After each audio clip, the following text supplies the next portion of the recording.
Welcome back to my channel. আমি খুব নতুন, আমি কোনোদিনও ব্লগ করিনি, তা লাইফে ফার্স্ট টাইম ব্লগ করছি, জানি না কতটা ভালো হবে। তো সবাই একটু সাপোর্ট করো, সবার একটু অ্যাপ্রিসিয়েশন চাই।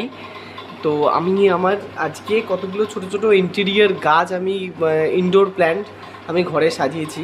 তো আমি একটা গৌতম বুদ্ধার একটা স্ট্যাচু কিনেছিলাম, তো ওটাকে আমি এই জায়গাটায় দিলাম।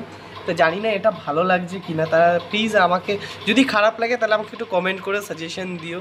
আমি জানি না কীভাবে ঘর সাজাতে হয়, ছেলে মানুষ, তবুও চেষ্টা করেছি ছোট্টখাট্ট করে ঘরটাকে নিজের মতো করে সাজিয়ে তোলার জন্য। তা এটা হচ্ছে আমার ঘর, আর এই গাছগুলোকে আমি লাগিয়েছি ইনডোর প্ল্যান্ট। এটা আমার একটা ফ্রেন্ডের বাড়ি থেকে নেওয়া, সব মানে এটা আমার একটা দিদির বাড়ি থেকে নেওয়া এই গাছটা, এটা আমার একটা বোন দিয়েছে, এটা আমাদের পাশের বাড়ি থেকে নেওয়া। তো এখানে যে কটা গাছ আপনারা দেখতে পাচ্ছেন, প্রত্যেকটা গাছই আমি পয়সা দিয়ে কিনিনি, আমি চেষ্টা করেছি সবার বাড়ি থেকে জোগাড় করে করে নিয়ে এসে যতটা করা যায়। তো একটু বাজেট ফ্রেন্ডলি আমার জন্য, এই জন্য আমি 1 টাকাও এক্সপেন্স করিনি।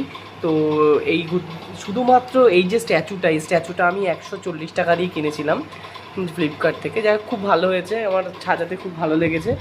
তো আরও কয়েকটা গাছ আছে যেটা আমি আপনাকে দেখাই, যেটা হচ্ছে এই একটা গাছ লাগিয়েছি, এই একটা লাগিয়েছি, এখানে দুটো গাছ আছে। তো আমি এখন সেরকমভাবে কিছু গাছের জন্য পট কিনিনি।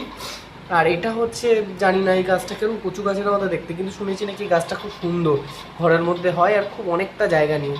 আর এটা তো মানি প্ল্যান্ট, আপনারা সবাই জানেন। তো চেষ্টা করেছি ঘরটাকে সুন্দর করে সাজানোর জন্য, দেখতেই পাচ্ছেন এই ঘরটা সাজিয়েছি।